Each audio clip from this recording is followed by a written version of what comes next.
Seneca County Commissioners for Tuesday, May 17th. Please join me in the pledge. Thursday. Thursday, May 17th. I pledge allegiance to the flag of the United States of America and to the republic for which it stands, one nation under God, indivisible, with liberty and justice for all. Okay, please join me in a short prayer. Heavenly Father, we thank you for this beautiful day. This is an historical day for Seneca County. We will be later cutting the ribbon on our new Justice Center. Thank you for all your help with that. Thank you for your guidance. Please guide us today in making the decisions that are in the best interest of those we represent. And as always, we ask you to watch over those men and women who are fighting for our freedoms and to watch over their families. All this we ask in the name of your Son. Amen. Okay, let's do roll call. Commissioner Kirchner? Here. Commissioner Stacy? Yes. Commissioner Thomas? Here. Okay, I will accept the motion to approve the digital audio video recording for last Tuesday, that was Tuesday, May the 8th, and the written index of the meeting. So moved. Second. Roll call, please. Commissioner Thomas? Yes. Commissioner Stacy? Yes. Commissioner Kirchner? Yes, we have the pleasure of having with us today some folks from the Small Business Administration, and I think that Mr. David Zak, Chairman I'm gonna kick it off. of SIEDC, will Yes. introduce them. Thank you, Commissioners, Administrator, and the rest of the folks here. So today, it's my pleasure to introduce the District Director for the Small Business Administration for this neck of Ohio, Gil Goldberg. What we're going to be doing today is kind of introducing. We've had some informal, I've shared some information, but to do a presentation on what the new initiative, the Small Business Initiative that Gil and the SBA are piloting. They've done it in some larger cities. This would be the first county-city kind of collaboration, and we tend to be known for county-city collaborations. So it's a pretty innovative program. To give you a little background about Gil himself, he's been district director since 1994. Went to Georgetown, the guy's MBA at Notre Dame. I think what's particularly important for me are two things. In the last 4 years, there's been a 20% increase in the number of businesses that have been helped and had access to capital. In the last fiscal year alone, his district helped and provided $421 million, to be specific, in capital available to 1,818 businesses. So they are truly making a difference in connecting with companies, and there have been a number of companies throughout Seneca County that have been able to take advantage of this. The second thing that I would say, in addition, is that Gil is very interested in helping not just the cities, but in helping the more rural areas. And because of his leadership and support of other folks in Washington, we were able to have the first rural, non-big city emerging leaders class, which is currently underway. 60 cities across America have been able to have that. That's where it's free, available, very intensive training to help businesses that have been around for 2-3 years really increase their sales and take it to the next level. I know we have a business from Attica that's participating, as well as some in Tiffin and some from even around the surrounding areas, but it's great to have that in Seneca County, and Gil's directly responsible for that. So love his passion for trying to help businesses that are in our neck of the woods. So without further ado, and he's here with his colleague Jim Donato, so they're here in force from the Small Business Administration out of the Cleveland office. So with that, Gil Goldberg. Thank you, David. My pleasure. And I Welcome, appreciate. Mr. Goldberg. Thank you. Call me Gil. That was one of the longest introductions you've had in a while, isn't it? Well, it was really a great introduction. I don't think I need to say anything else. Thank you for coming. David said it all. It's a pleasure to be here in front of City County Council, County Commissioners, and the people from the county here. Before I really start, let me just give you an aside here on this Emerging Leaders course that David mentioned. This was something started under the second Bush administration. We went and we were looking at what was probably the best way to help entrepreneurs get to the next level, grow their sales to the next level. We've been known for years of helping businesses get started. But what we wanted to do was to really help those that have been around for a while, but basically needed to sharpen their skills and really haven't thought about taking a formal course. So we purchased the course from a company called Enterprise in Boston, and it was piloted in a number of cities across the nation. Under the Obama administration, next administration after the Bush administration, they came to me and said, Gil, would like to open it up to northern Ohio, because the Cleveland district covers the northern 28 counties of the state, from the Pennsylvania line to the Indiana line. And they said, we'd like to open it up to the city in northern Ohio. And I looked around and I said, well, you know, Youngstown needs a lot of help. Let's see if we could put it in Youngstown. So we put it in Youngstown. It's gone 7 years. It's worked really well there. Then about a year or so ago, I thought what we really needed to do was get another course here. And let's do this one in a rural area, because no one has ever used this emerging leaders course in a rural area. It's always been in a city. Let's see if we could do it in a rural area, and let's see if we could build an initiative around this, an initiative to help small businesses in rural areas get started and grow. And I went to the, and this was under this new administration, the Trump administration. I went to one of his political appointees who's in charge of our entrepreneurial development program in DC. And I said, I'd like to get a second program here in the Cleveland district. And he said, well, you know, Gil, it's 2017. We're in the middle of the fiscal year. We don't have any extra funds. But he said, I'll put it in for 2018. And the guy kept his word. In the 2018 budget, there were funds for a second one in northern Ohio, and it was the first rural. We brought it here to Seneca County, Tiffin, Ohio, because I think this is the place with David's help and your help to really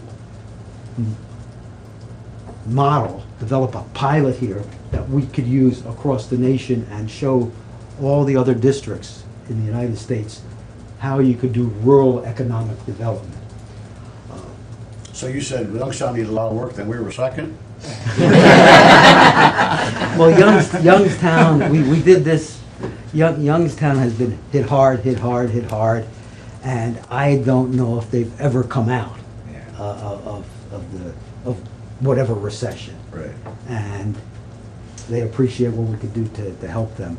In fact, this same concept that we're talking about here, in the late 1990s, early 2000s, we got it started in Youngstown. The same thing that we're proposing here, and the same thing we piloted in Cuyahoga County and in the inner ring suburbs.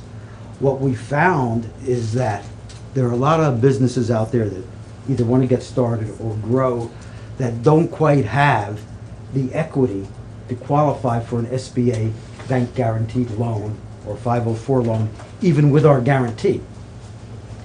So we developed this concept that we partner with a community, and this would be the first rural community that we're partnering with, and ask them to participate with us on what I call it the bigger bang for the buck, or the greater leverage theory. Everyone pools their resources for small business so that the small business can qualify for an SBA loan, and by pooling all the resources, we magnify what we can do by doing it alone. We get great leverage here. And what we've done in Cuyahoga County, let me just, can I pass this out here? Sure. If I could just- This is a little synopsis of the results of what we've done there. What we did was, the county came up with a pool of funds in Cuyahoga County, and the cities came up with a pool of funds as well. And we call that pool of funds supplemental equity. And that's where it helps those businesses that don't quite have enough equity to qualify. Because pool of funds, supplemental equity, to help them qualify. It's handled by the county or by the city. And the county and the city are the point person for this whole thing. The SBA is not the point person.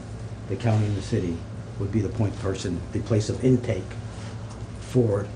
And if they qualify from an eligibility standpoint, i.e. they're located in the county or they're located in the city, and they're a legitimate business and they're a small business, then they would qualify for what we would call that performance grant, that the supplemental equity takes the form of a performance grant given by the county in this case, for residents in the county. And I think in this case it'd be residents in the county outside of the city of Tiffin. The city of Tiffin is doing something of its own there with us. So these would be residents of the county, businesses in the county, businesses that are either growing or businesses that need to get started and need a little help from the equity side. What they would do would be to qualify for a performance grant from the county. And we call it a performance grant because they have to perform, they have to create jobs. You agree with the business on how many jobs they have to create. 3 jobs, 5 jobs, 10 jobs. And if they create those jobs, the loan that you're made to them turns into a performance grant and is forgiven at the end of 3 years. They sign a note, just like they sign a bank note or an SBA note.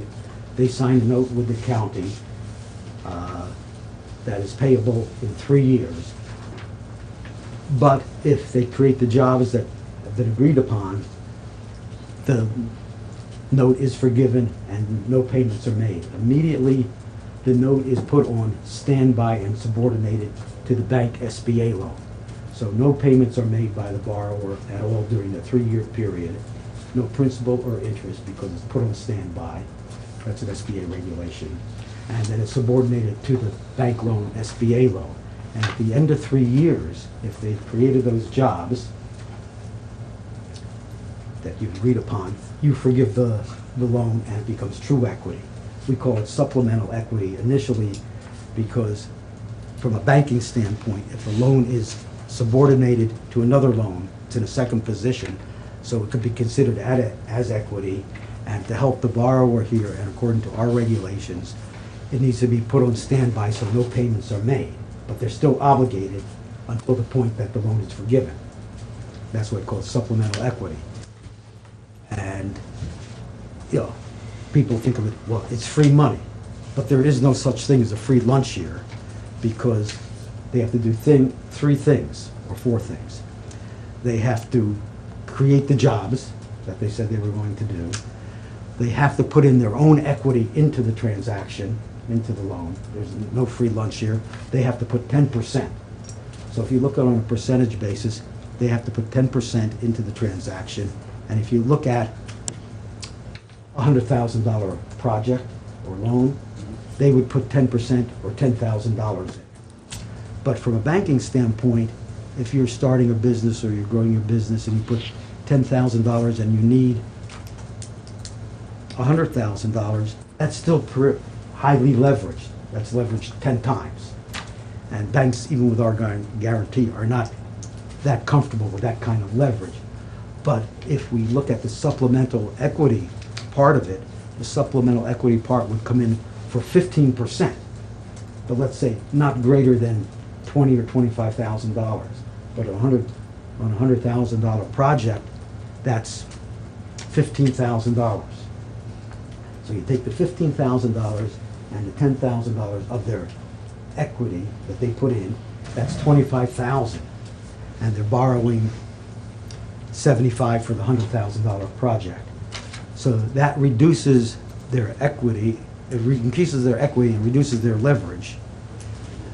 And their leverage goes from, let's say, 10 times to 4 times. Because you now have $25,000, you have the $10,000 under the performance grant, and the $15,000 under the performance grant, and $10,000 of your own money comes to $25,000. So you have $25,000 and you borrow $75,000, so that's only 4 times the leverage, and it becomes doable from a bank standpoint with our guarantee. Then the remaining $75,000 or 75% comes from an SBA bank loan, and because they have a good equity at their $10,000 plus $15,000 for $25,000, and their projections look good, their cash flow looks good, then they could qualify for an SBA loan. And that $15,000 that the county puts in here is then leveraged with the $10,000 the borrower puts in, and the 75,000 from the bank SBA loan. So for $15,000, you're bringing in $100,000 to a small business. So if you would make this loan yourself, you would give them $25,000 and they have to pay it back. And you're only helping them to the extent of $25,000. But here, that money you put in is magnified and is really providing the business with $100,000. So you've leveraged that $15,000 and gotten a $100,000 investment coming into the business for only $15,000. And if you look at what we've done in Cuyahoga County on a pilot basis, we have 34 borrowers, and it shows you on the sheet the various types of businesses they were in. And it said, if you look here, it said approved project dollars. Almost $15 million was approved and went into these 34 businesses. But then if you look at the performance grant funds that have come in, it's just over $1 million, $1.1 million. So for the performance grant funds, that put in $1.1 million, almost $50 million came into small business. So that's great leverage. That's 13.2 times. You're enhancing the amount of your money by over 13 times. So you're making a really big impact on small business. You're helping small business get. Gil, you're talking to a couple of recovering bankers up here. Oh, so you guys, Old Fort Bank, that's a good bank, Old Yeah, Fort, well- I like Old Fort. Gee, thanks, I appreciate that. I can't be partial, but I like all the best. I like all banks, especially those with pending applications. Give me, let's talk about the tough part of this. What's the default rate on, you talked about Youngstown's been a Okay, program- Youngstown, we ran the program in Youngstown for about 8 years. Okay, And the default rate there was 2%. okay. And I think as recovering bankers, as you say, you know what a 2% Sure. default rate Yeah, is. exactly. That's pretty good. Yeah. That's pretty good. And Youngstown is really an area where we probably would have expected a higher default rate because it's a tough economy there.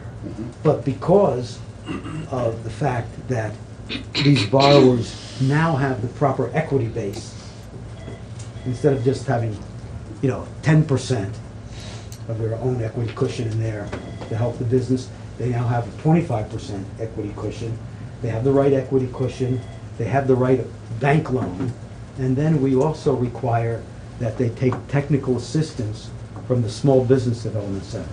The closest Small Business Development Center is what? Fremont, Terrace State. Fremont, it's what, The 15 minutes Lobster. away, Yeah, 20 minutes away? 15 minutes away. And he's here once a month. Yeah. Okay, so in Seneca structurally, County. I mean, let's use a hypothetical. We put $50,000 away for the purpose of being able to help fund some of the small business applications. Would there then be a committee of the county that would adjudicate those applications? The county would be involved to the extent of eligibility. Is it in the county? Is it a type of small business that you want to promote? So we wouldn't have any ability to do any credit analysis? No credit analysis, the credit would be done, and then this is, there's some positives and negatives here. The credit is done by the bank and the SBA. Would we be able to see that before the decision was made? Your decision is based on the eligibility of the business as you define it, and you could define any. Who administers it then? Is it The county So administers, we- it, or you could so we are nominate someone like proposing that we would David. administer it. and Da- we could David put a- Zack we and could his put the a- bad organization. news is the auditor's in the room, so. Yeah. That's the good news. What does You it could- go through, you the could- church? So it would be And we could work it. subordinated debt to the bank, and let's say that it's real estate secured. Would we actually then have a second position Yeah, you on have that real real- estate? on that real In the estate. event of default? Yeah. And if they pay it back or do the number of jobs, et cetera, then we would just release that mortgage position? Yeah, and forgive it the would go loan, away? yeah, it Okay, would go away. I got you. Now, one of the questions is, let's say it defaults, and, you want to collect. Now, do you really want to collect from, Yeah, 2 words there, good Yeah. luck. yeah, okay, you understand, okay, you understand, I don't need to say anymore. Yeah. As a banker, you understand. Right. Well, you do working capital, and David and I have had this conversation about access to capital and the community and how that's important for economic growth and entrepreneurial spirit. But, so that's equity, right? We're not really getting equity, we're making grants. But will you do working capital? Because that's the gap that I find a lot of growing businesses have a hard time closing. Now, I think a lot of people are familiar with the State 166 program, and that is only hard assets, it's not working capital. Yeah. Our 7A loan program is working capital. We take all worthwhile collateral that the business has, or if the business doesn't have enough worthwhile capital, we try to collateralize it by an outside asset of the owner, for example, a second on their house. Secondary source of Yeah, repayment. their house or something like that. Their wife's income, I'm just kidding about the wife's income, but it's always good to have a secondary source of repayment. But we might collateralize it with a second on the house. But usually, these types of working capital loans have that 1818 loans, 1,818 loans we did last year in Northern Ohio.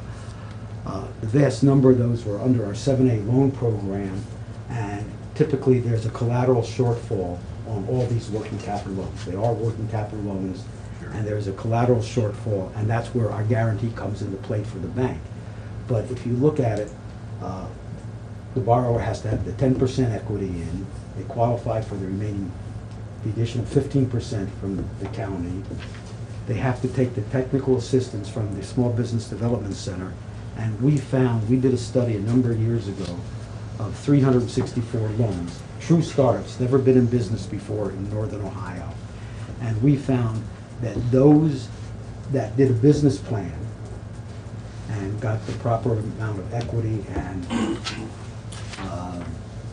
loan funds, proper structure, business plan, that after 7 years, 78% of those were still in business. So that's a good, That is pretty good, yeah. excellent. And I think just to make success rate. sure, I think Commissioner Thomas was asking if this particular program could be used for working capital. Well, definitely, working Yeah, capital, yes, I working just wanted to capital, make sure because that that was it's clear, tied because in you with our talked about 7A 7A, loan so I program. knew- What's the yeah. minimum on the 7A? There is no minimum, and we've seen loans from banks as low as $4,000, and 50% of all the loans we did last year were $50,000 and under. Is that like under a LODOC program? Well, it's called, it used to be called LODOC, and you and I go back a long time, and Jim goes back a long time, you see his gray hair there. But now the program has been expedited quite a bit, and it's now called SBA Express, but originally it was LODOC, and I remember when we first did LODOC, the big thing was, we got a fax machine. Yeah. So you can fax the application right to us, you don't have to mail it, and that was really big. Yeah, you got a fax machine. You were in second grade, Jim. First grade. So those low-doc loans with 3 and 8 didn't go over too well. Can this be set up so that there's true equity being taken? If we were to create a pool of benevolent owners, and it was administered by SIDAC or some other entity that took actual equity and held it, is that? Oh, you mean outside entity taking equity in the business? Yeah. Uh, Which is a little different way to look at Yeah, it. I don't know that that as a would county be we a- could do that, but I'm concerned about having access to equity for local businesses and where those pools of money come from. I think, if you're in Silicon Valley, there's venture capitalists up and down the road. If you're in rural Ohio, you don't have that same kind of access to capital for a good idea. And so one of the conversations that Dave and I have had is how do we make access to benevolent investors who want to fund the next good idea? I think there's a couple problems with that. It's conceptually, it's a good idea, but a couple problems come along the way. When someone makes an equity investment in a small business, if that investment approaches 20% or more of the business, we require them to personally guarantee. Or if they own less than 20%, but they decide to involve themselves in the business, then because they're involved in the business and perhaps can control the business, we would want them to personally guarantee. And typically, anyone who forms an investment pool, whether you call it a hedge fund or a county fund or whatever, is putting their money in, they're taking the risk, and that's all they want to do. They don't want to take any more risk than they're putting in, and if they, under our personal guarantee, it's joint and several, so if they, own 18%, they have to guarantee the full 100%. They own 20%, they have to go.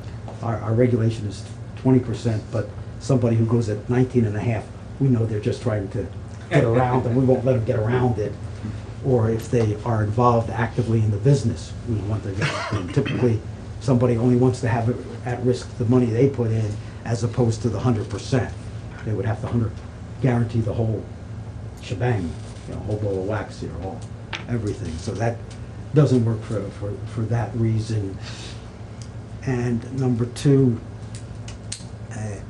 it's hard to get people to invest in the typical mom and pops that we do. Every once in a while we,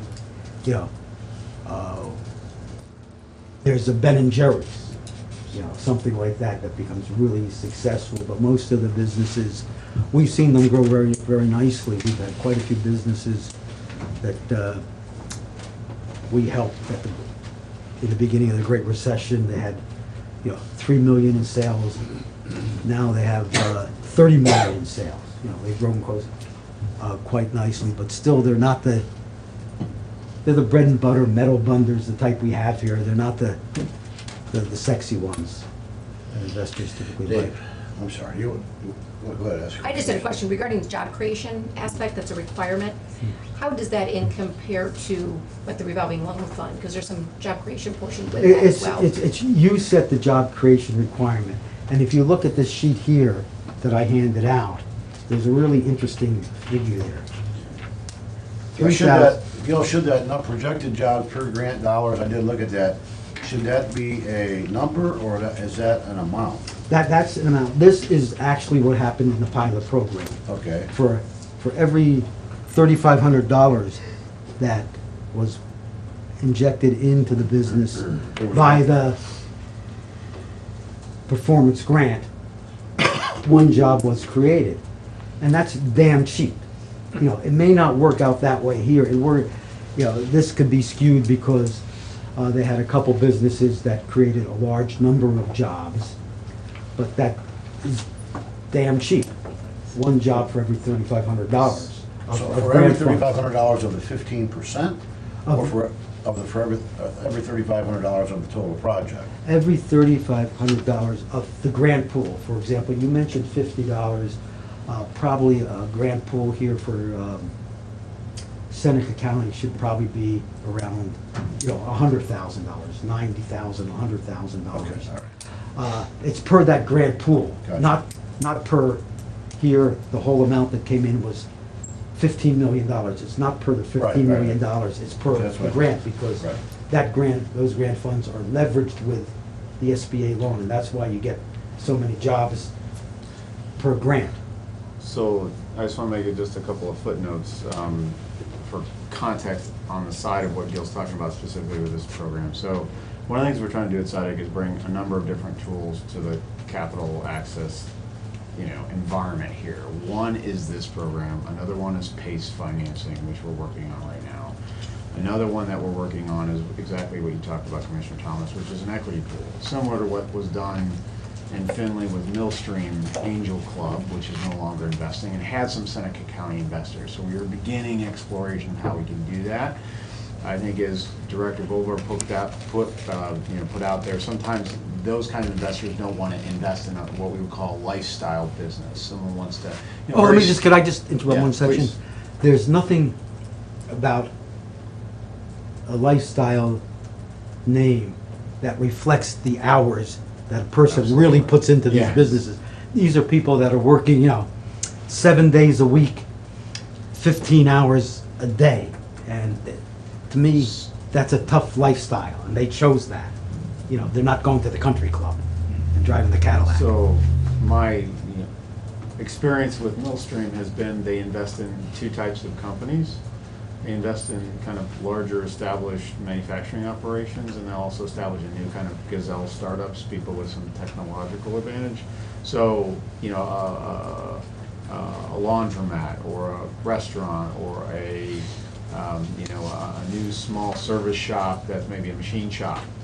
Those kinds of things they typically haven't invested in, that I think this program would be helpful for, especially as some of the entrepreneurs that I've encountered really don't have, they have experience, they have know-how, and we're trying to add that to the revolving loan fund that the county has. So it's trying to get more arrows in the quiver that we can all use to help more businesses grow.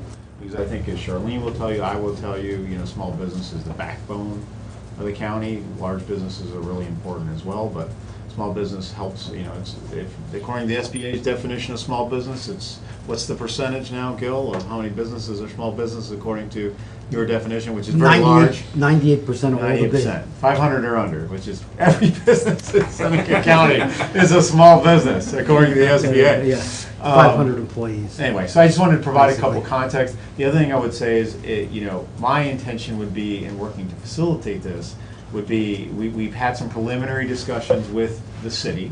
They're interested in exploring, a joint program with the county, where they would put money aside to fund projects that would happen in the city of Tiffin, and we're talking about the county coming along, having one pool.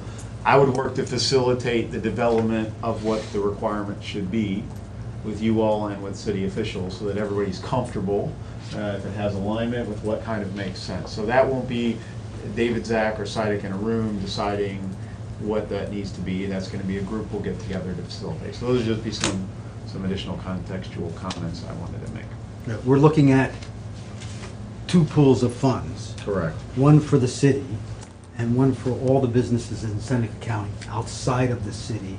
And as David said, I think. So the whole county will be covered, it's just that your money will be dedicated to the portion that the city, city is going to be partnering with you, City of Tiffin, but their money's would go towards, funding first and foremost the city businesses, and your money will be available for everybody else. So we make sure the entire county is covered. That's the intent. And we couple that, we already brought the emerging leaders, so we have that for the businesses here. We bring the technical assistance from the SBDC in Fremont, Bill Oxter, and we put all this together, and we have a good economic development initiative to help, as David calls, the lifestyle businesses. I call them the mom and pops, where the business owner and his family, put their total life into the business, and this helps those businesses either get started or grow, and you're playing a really instrumental role in economic development. And it's something that's never been done in a rural area. And I think we need to include FSA and rural development in this conversation. Yes, Charlene? My question or input would be that if this initiative would be accepted by the county and this is something you want to do, can we combine the revolving loan funds as one of the financing sources from the county towards one of these projects I as don't well? I don't think we could use the revolving loan fund, Charlene, because by definition, it would be a quote-unquote default. At the end of 3 years, it goes away. So it would defeat the purpose of revolving loan fund, put more money in there to fund the next group. Well, I wouldn't. I was you know, looking at would- it as a secondary, financing piece It's of it. I mean, it's a possibility, and I thought about that too, but if you're setting yourself up for success, you're setting the revolving loan up for failure. If that And the makes re- sense. And the revolving loan fund could be used for a different type of situation, because what you have here is the performance grant coming in, the borrower's equity coming in, and then you have an SBA bank loan coming in for the difference. So you wouldn't need the revolving loan fund to come in because the SBA bank loan comes in. You could use that revolving loan funds for something else. So if you do $25,000 on, to fund this project, you're hoping against hope that you lose that money, which is kind of counterintuitive to the process. I agree, thank Yeah. you. Yes, Is this program ran through the county books, or is that through the contract with SIDA? I mean, proposed, however you propose to do it. I think it depends on how you set it up, but I would assume that it would be a pool of grant money that, yeah, would be run through the county books and monitored, you know, in the future. Yeah, I would assume so. Okay. Well, thank Bill, you very Thank you much. very much, and thank you for what you do, sir. We appreciate it. Thank you. We get to talk, yes, there's something else you would like to say before we get into the agenda? Well, the next one was, Andy Steffi's here from UIS. Oh. Wanted to come in and talk about. Speaking of big investors. Yeah, in college tuition. Angel Capital Fund? Yes, I am. Okay. Thank you for having us, delivering the coverage agreement from Corsa. Have a handout. Passing that down. Just want to first thank the county for the partnership between our agency and Corsa for the many years that we've been working together. It's a pleasure working with Stacy, and I hope that our team supports you in everything that you need. The other thing we want to thank the county on is one of the offerings from Corsa is a loss incentive program, and you do an excellent job. Again, we've received 100% of that incentive back, and that's due to your hard work and efforts to do that. So hopefully those resources prove valuable. But if there's anything we can do with that, or even the Corsa University information that's available, please let us know. On the handout, it's just a very high-level summary look at the different exposures that are covered under the Corsa program. One of the biggest changes, obviously, is the Justice Center. Huge increase in the property value that we had under the program, almost 4.5% jump in what we're insuring property-wise. And as you look down and you get to the bottom, it only translates into a 1.5% increase in cost to the county, which I know it's easy for me to say because we look at it every day, but looking at what the insurance industry is doing and knowing what we're seeing with premium adjustments and increases, that's under what the average is right now out there, which that's great. Does anyone have any questions on any of the exposures or costs or incentive programs, anything at all that I could help address? Do you do any audit of our practices? Does United Insurance or Corsa come in and say, you know, you're not training enough across human resources, you've got some liability there, you know, we're going to encourage you to do this. You know, we've walked the property, you've got 6 trip hazards that need to be identified. I mean, are we getting that kind of service? You certainly are, and the thing that we struggle with sometimes is we will always give a long list of value-added services. I had one business owner, I said, what would be most helpful? He goes, well, let's do them all. That's not really reasonable or feasible to accomplish that, but if there are areas where you said, these are the top 3 areas where we have some concerns, what resources, what inspections, what training can you help us with? We'll bring anything that we can to the table. But yes, absolutely, we have a long list, and Corsa has specialists in loss control, people that would come out and do that training for you. Which Absolutely. if I can add, they do that with the loss control incentive program. They follow through with that. Maybe they'll come around, look at the properties and so forth and say, oh, you know, this stuff looks a little iffy, we need to do something. But if, as Andy said, if there's some specific areas that you think, oh, maybe we need to have somebody else from the outside look at it, be more than happy to send somebody out and do that for you. And then we also look at your claims experience. And if there's this, like you brought up the HR, so if there's a certain area that maybe we're thinking, well, they've had a few HR claims, maybe we need to do some training in that area. Our loss control person would talk with Stacy and, you know, get that set up. So we do try, Yeah. we do try. Well, fortunately, we have everybody in the room to make this happen today. Kathy's here, Julie's here, Tasha's here. I think we have some exposure. We don't have a countywide sexual harassment training. Okay. And I know that Corsa University has a program. What can we do to move forward on that front? You would I tell us. think there's some liability. I think you have a vested interest. You have a vested Absolutely. interest. So. Sure. So All we we- can set up a training. If you wanted to do an in-house training, we could do that. Well, okay. Mm-hmm. I think. Instead it's of going a through the it's course a great of the- point. I guess the question I would have is, rather than focus on one individual area, are there any other areas that you folks think we have exposure that we ought to consider? The way that we do things, you know, whether administratively we're doing things correctly with different areas of the county.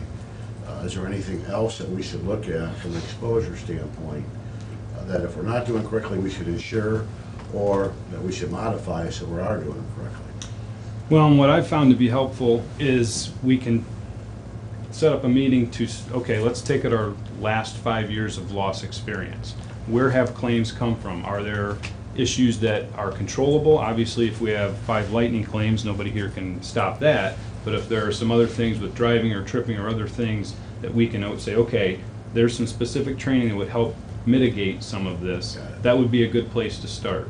But we could also set up, if we wanted to do a review of general practices, other special training for certain things that are hot items right now, we can bring that. We just need to coordinate times, and because I know you can't bring everybody in all Right. at once. We would just have to figure out when can we bring all the folks through that need to get this. Well, I know that we have a health insurance committee, right? But we don't really have a committee about other insurances. I mean, this is a pretty big item in the county. Mm-hmm. So I would think that maybe we ought to do this one more time Mm-hmm. in a different setting. Sure. To really be able to ask all the questions we need to ask.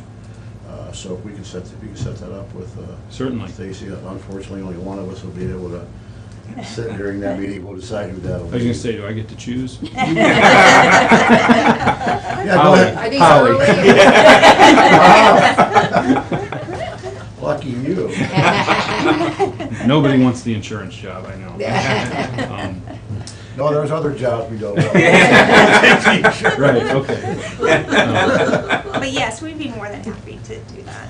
And I failed this is Oh. obviously not Dave Brooks. This is Ally Redmond with Corsa. She allowed me to go through the general overview of things and talk about where we're at with renewal, but she has a new interesting dividend program to talk about, which when we looked at what the adjustment was on the cost, it's not that, it's actually going to be about a 3% decrease with the dividend program. Perfect. So, if you want to explain So a little I bit get with that? to, yeah, I get to do She the gets the best fun part of stuff. all, yeah. Who doesn't love dividends? Okay, so as Andy said, we, this year, there's a few different pieces to our dividends that we're passing back out to the members. And so you have your loss fund dividend, which is, it's equivalent to if you were a stockholder, you would receive a dividend. Well, by being a member of the Corsa pool, you receive a dividend this year. And you, Seneca County received $31,488. Then with the wonderful work that you all do on your loss control incentive program, which you did receive 100% this year, the dividend there was $11,733. Well, there you go, Gil, that's our pool of funds. Right. It's a start. And I do just want to highlight on the loss control incentive program, you know, there is a lot of work that goes into it, and of course the staff understands that and we appreciate it, but we really feel that it's kind of twofold. By participating, you get a chance to earn a dividend on your invoice, but also hopefully having your employees go through these trainings and so forth, it will curb the losses and claims in the future, and then that will help your premium in the future also. So hoping it'll take two parts. But as Commissioner Thomas said, we can definitely, you know, Jim Hale, who's your loss control, yeah. We could bring Jim Hale, who's your loss control person, down, and we can kind of, have a small group meeting and see what else he maybe has picked up on that maybe we can offer some extra services. Not a I think problem. it's significant enough across the county that we probably ought to give it a little more attention. Sure, yeah. And really, that's one place that a lot of counties ask me about. It's like, what else can we do? And so it's just nice that you guys are seeing the benefit of, okay, we need to try to take heed to these problems and, before it becomes a big issue. So, yes, so not a problem. You also received a property dividend. Well, it was a property reinsurance dividend. And what that is, it was the first time we received this. Our access carrier, which is CRL, they actually return, so you're a member of the Corsa pool. Corsa is a member of the CRL pool. So this year, CRL actually, for the first time, gave back a property dividend, which Corsa just turned around and divvied it back out to the members. So this year, Seneca received $1,244. So your total dividends this year were $44,465. Now, on top of that, though, Wow. and it might just be a one-time deal, though, just roll in it Dividends this are never year. guaranteed, right? Yeah. Do you need a drum roll? Yeah. Do you want to tell them? Or? Go right ahead. You're doing such a great job.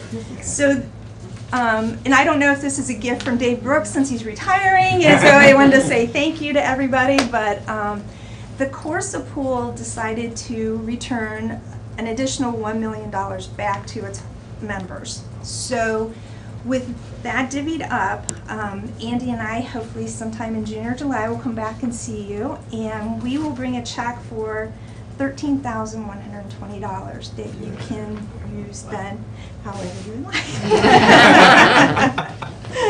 Good deal. So, It's nice to have you on the income side of the ledger. yeah, and I won't be there. So $269 and getting 50 back, that's like Vegas odds, right? Amazing, yeah.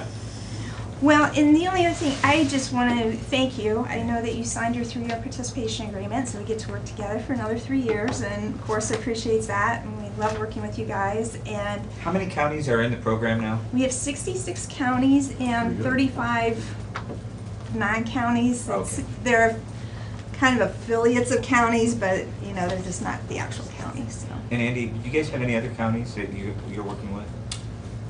Yes, many. Not that I personally Yeah, work right. with because part of the But course. United Insurance. Oh, yeah, absolutely. What happened to the other 22 counties? Well, Some we don't want. some. I wasn't Picking on Youngstown again. Some are just a little too big.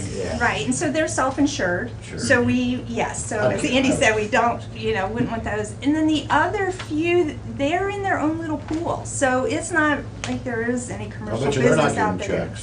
I bet not either. I almost guarantee that. So, but I thank you for seeing us today. It's my first time up here in my new position, so I You're welcome. appreciate it. We'll look forward to Good. setting another meeting and making sure that Yes. we're using full access of the resources, both on the university side as well as the people side, the training side, to keep making the county better. Very good. Thank you very much. Thank Thank you. you. Thank you. Okay, any other surprises on the agenda, or can I get to the agenda now? Okay, let's, Bid opening? Pardon me? Yeah, the bid opening didn't get on the agenda, but we could do that we could do that at the end. The bids had to be in here by 10:15 unless there's contractors here. Do we have any contractors? Okay, we're gonna. Patiently waiting. Patiently waiting. These poor Gil, you guys guys out don't here. need to. They're wondering what the next subject is, they don't care about it. Right. Okay. All right. Oh, here, my sign-in sheet.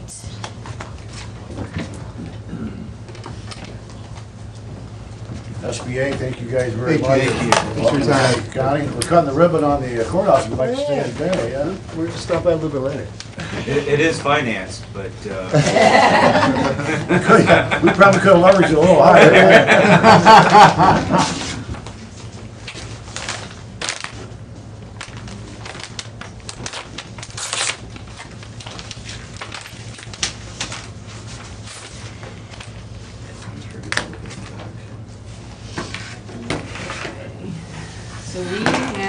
bid opening for the 2018 Seneca County Chip Seal Project.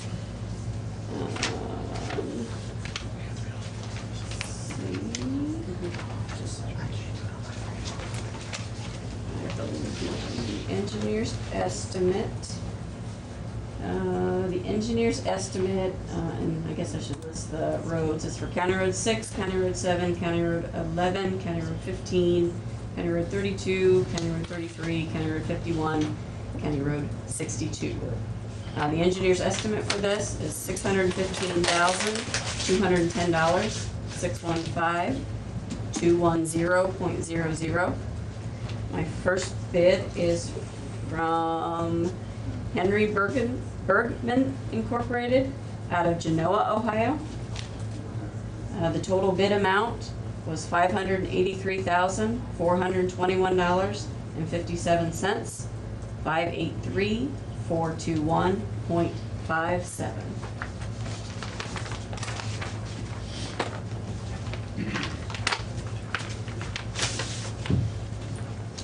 The second bid is Ward Construction Company out of Lipsick, Ohio.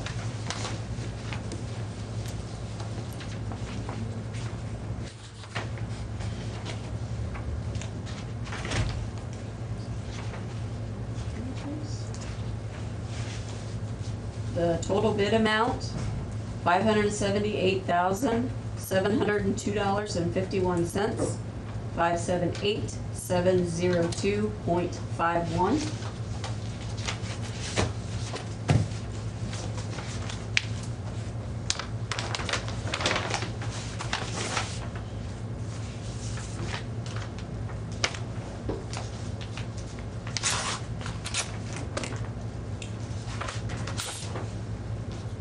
And the third bid is Unalliance Incorporated out of Oak Harbor, Ohio.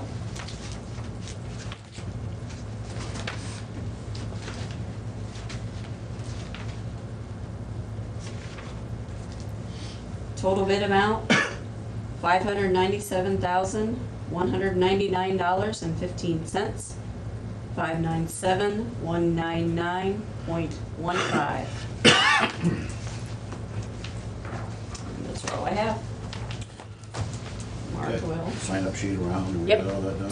Sign-in sheets going around. Okay, so we have an 11 o'clock Blanchard River Stream Enhancement Telephone Conference? Yes. Okay, this is a ditch hearing, is it, or what is this? Yeah, they're going over the dollar amount. I think that the monies they received, or the bids or something. Yeah. I don't know if it's a hearing, but it's a. Thank you for the bids. Yes, thank you. Gentlemen, thank you very much. Thank you.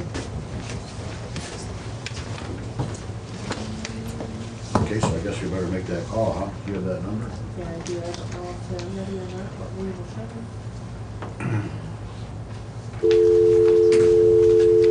They might not be able to get some conversation. I don't know how many counties it is. I guess we'll It is more than continue to talk. I had one thing I wanted to talk about in addition, it's not on the agenda, and that's just master planning, the county farm. We talked about this in strategic planning to come up with a master plan on that. And I just wondered if I could start having some conversations with people to figure out what the best way to go forward with that, if we've blessed that enough to start having conversations. To the teleconference service, please enter your access code, followed by the pound sign. I mean, yeah, I mean, what idea, you're talking about the whole campus out there. That whole campus, yeah. At the host. I think it has to be a public Otherwise, meeting, and I think it has to bring all our stakeholders together. So I think it's gonna take some coordination to have the initial conversation on that. We all have, little pieces of it that we're particularly interested in, so. But it's gonna take some coordination to get, Kathy and Mark Zimmerman and everybody who's out, Lou, all those people together, so we can have, a conversation about what we see happening out there. Your conference will If begin anything, but, momentarily. we've talked Please about, continue should to we keep hold. the TB hospital, and different things like that. Yeah. Yeah, Just I finding a think- date, maybe Sure. that we can get all the stakeholders together and Sure. start from there. Yeah. I did talk to CT Consulting. They do have the capacity to do that as an add-on to the comprehensive plan if we want to spend money to have planners work with us. So, Why don't you have that discussion with the group that you put together and Yeah. talk about it next time? yeah. I do have one thing too before, maybe before we get on the phone, and that is that it's not on the agenda either. I have been looking at, what we should do, what we're allowed to do as far as committees go and policies go and groups Yeah. go. Much like in the past, we looked at the fact that there hadn't been an investment committee for a Right. long period of time. One of the issues is under Job and Family Services that we have 3 or 4 options as to what type of oversight committees we'd like to have. I'd ask if you guys would review that so we can have that discussion at a later time. Is that good? You are now being joined to your You sent us something, or you can? I will send you, Okay. I will send you some thoughts. Okay, so I just wanted to get that on the agenda. Like a citizens participation committee or something. like Those are one of the options that we have. Hello, hello. Hancock County is now online. Hello. Seneca County is here as well.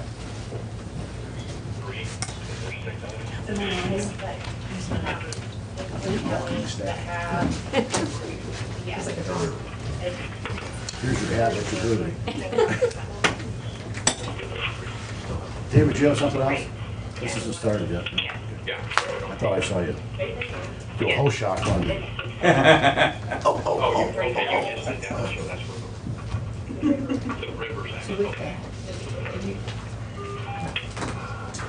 Tell us again who all is online with us. Seneca County. We have Wyandotte County, Commissioner Metzger and Commissioner Klinger. Okay.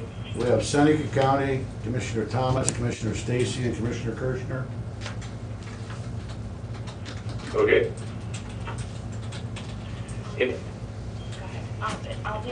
I'll do a roll call once we open up the meeting. We're still waiting on a couple more counties, it seems, and it's not quite time yet. But we're glad you guys are early.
Before this call starts.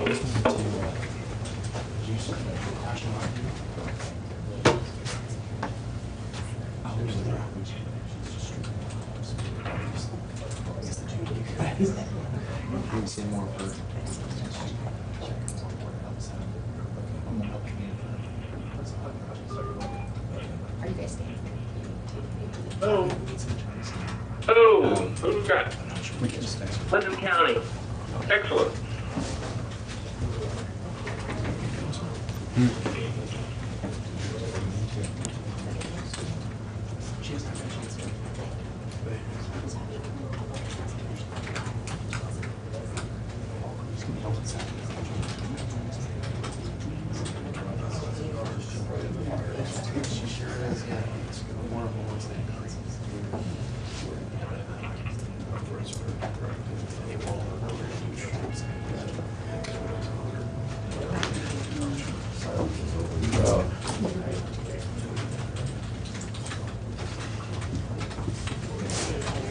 I'll keep going, but I'm not sure of the protocol of having 2 other counties on the phone.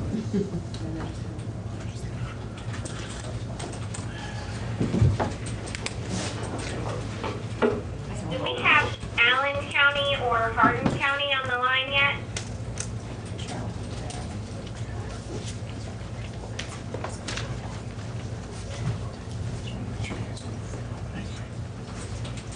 Thanks, Roger.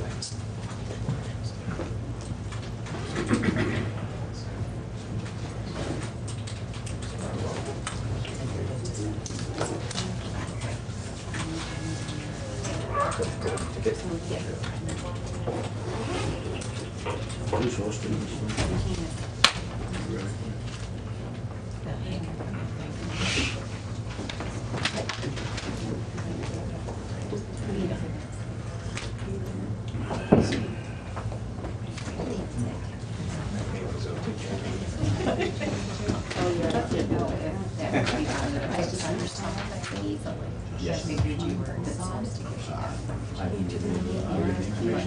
Yeah, right.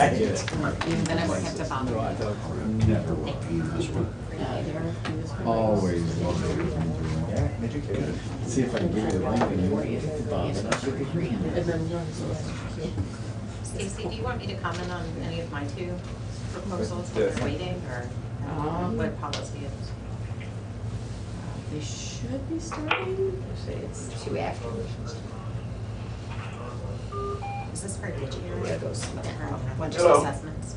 Hello, who do we have on the line? This is Commissioner Bean with Hardin County. Excellent. All right. Waiting on Allen County at this point, we'll get started. Okay.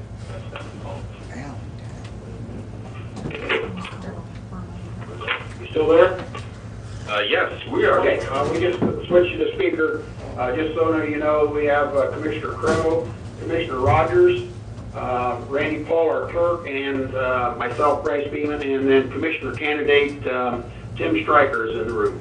Okay, we're gonna take roll call here in just a little bit. Thank you. We're gonna wait a few minutes, hopefully Allen County will call in. You change your ringtone. Yeah, maybe that. You don't like your music? I love your music. They're in a different time. She listens to Rob Zombie and stuff like that.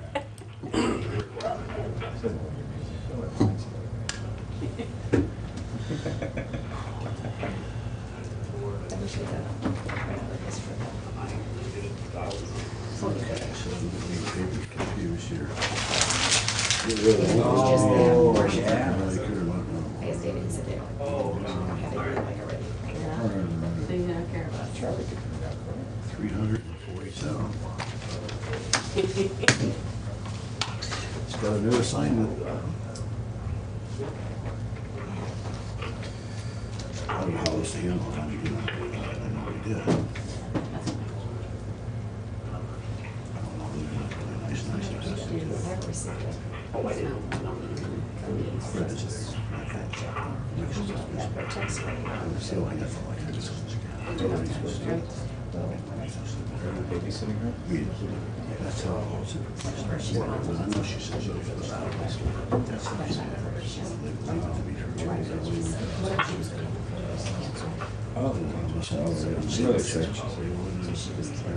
We've contacted Allen County, they'll be calling in and shortly.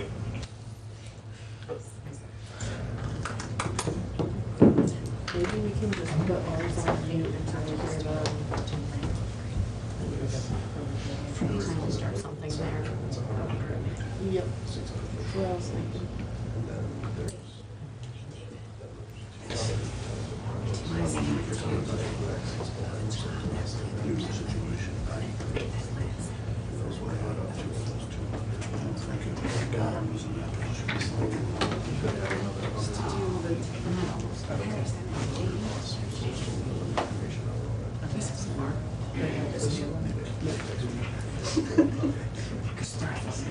I'm not even joking around. Yeah, thank you. Right.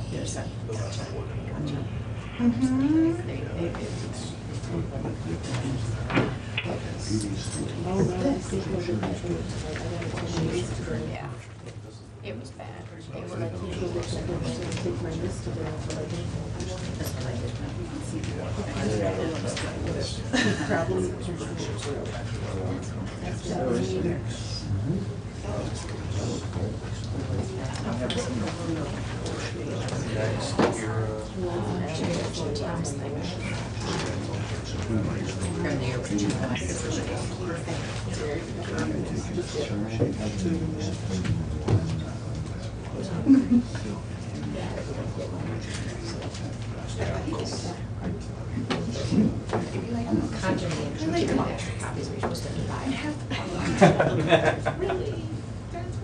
Might be able to grab a few extra copies.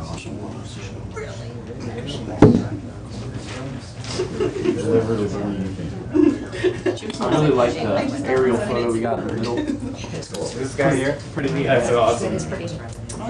You couldn't airbrush in some grass? Well, we are, this is Seed or Seneca, sod? this is Seneca County. We have a room full of people. We're in a full session. Can we get started, please?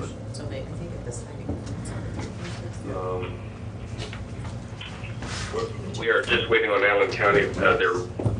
They were expected to call in here shortly. I understand that, but it's difficult here with, with being in a full session.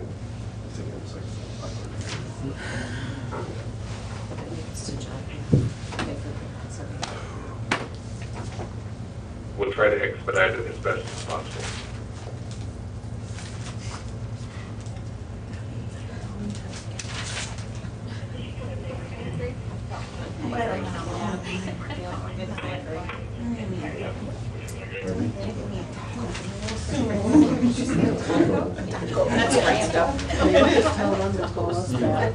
Hey, we will get started and wait for them to call in along the way here.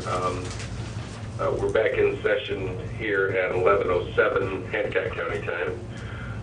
We'll begin with a roll call from our clerk, much clerk. Hancock County Commissioner Bechtel, Yes. Commissioner Goodberry, Yes. Hardin County Commissioner Beeman, Here. Commissioner Crowe, Here. Commissioner Rogers, Putnam County Commissioner Lammers, Here. Commissioner Love, Here. Commissioner Schrader, He's not here right now. Seneca County Commissioner Kirschner, Here. Commissioner Stacy, Here. Commissioner Thomas, Here. Wyandotte County Commissioner Klinger, Here. Commissioner Metzger, Here. Commissioner Seitz, Steve's sick today, he couldn't make it.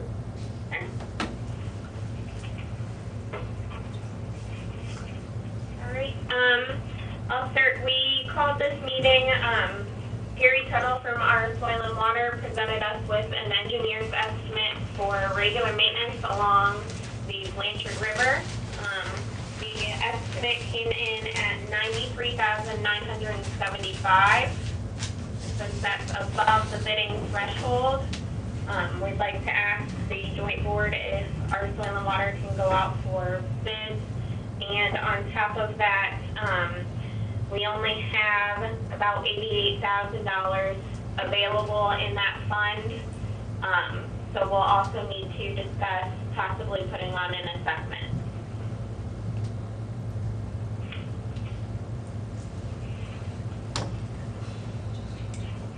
Do you want The threshold. over the estimate or? Let's have our soil and water guys go over the estimates so everyone's on the same page. We got estimates back in early spring from Putnam County at $21,375. Hancock, $46,250, and Hardin County, $15,350. This is pretty much just regular routine work. There's 175 Class A log jams, 28 Class B log jams, and 3 C log jams, and 2 D log jams. So we've got all these estimates from all 3 counties, and basically just asking for approval from the joint board to schedule this for possibly this fall. All 3 counties are agreeable to do it after crops come off due to accessibility along the river, and we'd like to get it bid out, possibly start it first. This is Commissioner Crowe from Hardin. If we don't have enough in the fund funds, how soon are we going to be able to accumulate the funds to be able to pay for the project? First half collections of next year. Okay, so where do we cover the shortfall between what we have and what the bill will be?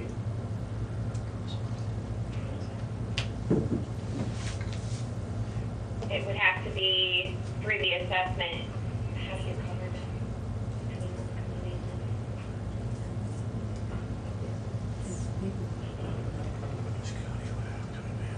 Do all of the maintenance funds come in during the first half assessment, or do some come in the second half too? I believe in Martin County, they're all collected on the first assessment. Okay.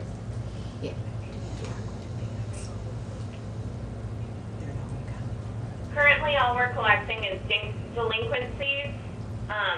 Some delinquencies could come in the second half of this year. But if we put on an assessment at this meeting, then we'll collect next year. But this is being in Hardin County, you're kind of talking about an assessment before you even know what the actual bid costs are going to be, right? So we can't really put an assessment on to cover the difference because we don't know what the difference may be. I mean, it may come in below 93, or it may come in 10% above 93. It's true, but if we use all of the available 88, we won't have any money for any small maintenance projects either.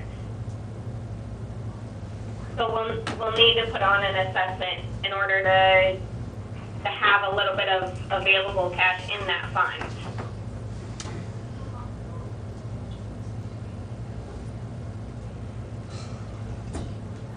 This is Crow again, Mark. I guess I see the need for an assessment if you're going to complete the fund. But I think we need to have numbers before we put on an assessment. And is there a possibility that we can reduce the project so that within the available funds that we have, perhaps even get it down below the bidding threshold? Yeah, right. That'd be almost cutting it in half. Okay, what is the bidding threshold? It's not 75? 50. 50, okay. Well, this is Commissioner Kirschner from Seneca County. It seems to me that you had two questions that you wanted to know about, whether or not you can send out an RFQ to decide on what the cost is going to, what the estimates are going to be, and then to decide whether or not there should be an assessment. I'm saying go ahead and get the RFQ, but we're not in a position to be able to approve an assessment if we don't know an amount.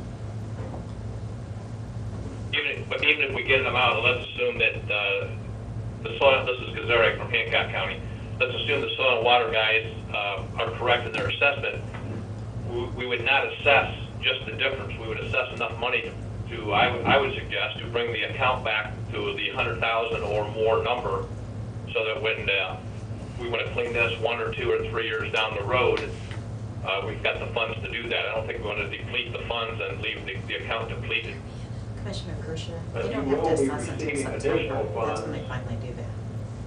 In tax collections in the first half of next year. If we put on an assessment, So there's no ongoing assessments no. that money into this fund. That is correct. This money runs out, it's gone. There is no assessments to replenish the funds. Do we have an estimate of what it would take to generate,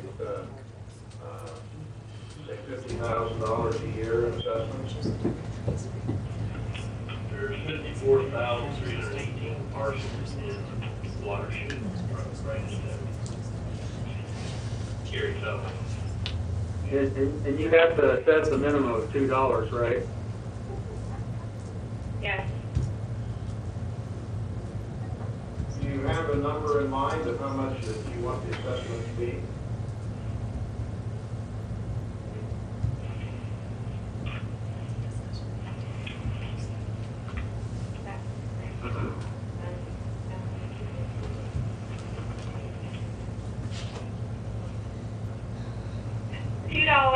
bring in, just a little over 108,000.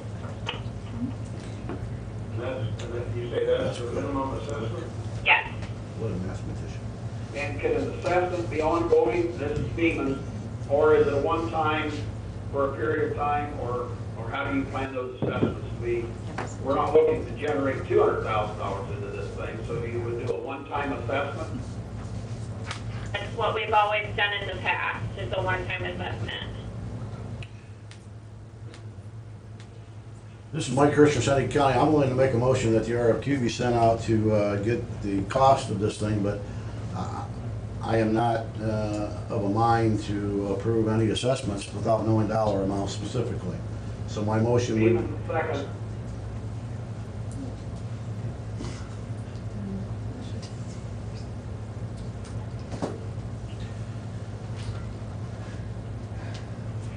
They're authorizing it to go out for bid. So once the bids come in, they could come lower than the I think that's their plan. Could we have a roll call, please? County, and you also have time to do the assessment after you get this bid sheet in to find out where you're at. You still have time to put assessments on for next year's collection. I'm going to call the question, please. Okay. Commissioner Bexel? Wait a second. Let's just clarify what the motion was. What was the motion again? To allow for an RFQ to have estimates on the project. We have estimates. We have estimates right here at the 93,975. To bid. For bidding the Okay. project then, The motion is to go out for bid. yes. Is that correct? Is that clear? Yes, that is correct.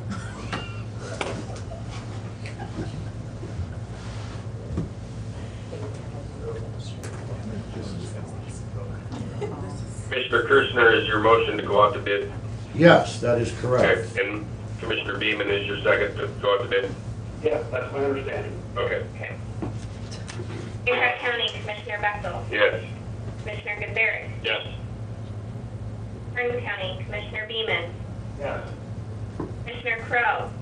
Yes. Commissioner Rogers? Yeah. Putnam County, Commissioner Lammers? Yes. Commissioner Love? Yes. Seneca County, Commissioner Kirschner? Yes. Commissioner Stacy? Yes. Commissioner Thomas? Yes. Wyandotte County, Commissioner Klinger? Yes. Commissioner Metzger? Yes.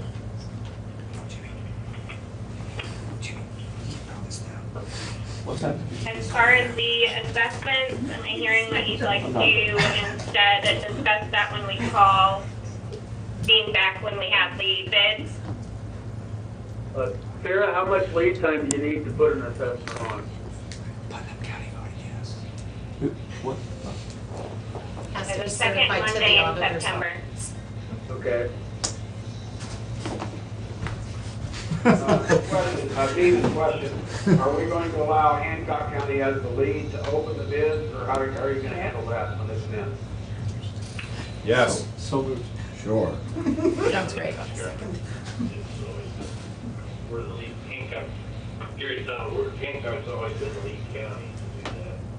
Yeah, that's what I'm saying, that you'll set a date to open those bids, and then we'll know. Yeah, you guys have always been the lead on that. I don't have a problem with that, I'm just asking. Yeah, once we get the bids in and they're open, I'll contact everyone and set up another telephone conference. That way we can go over the bids and Soil and Water's recommendations. All right, thank you.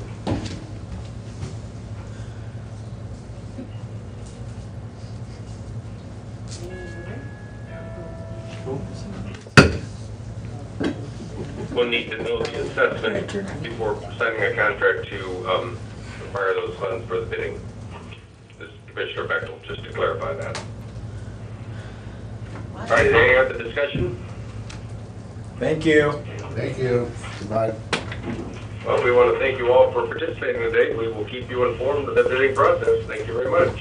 Have a great day.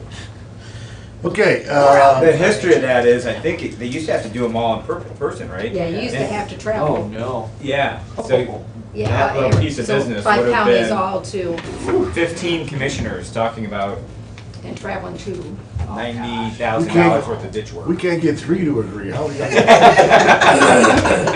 Side quote. Oh, side quote. Oh, yeah.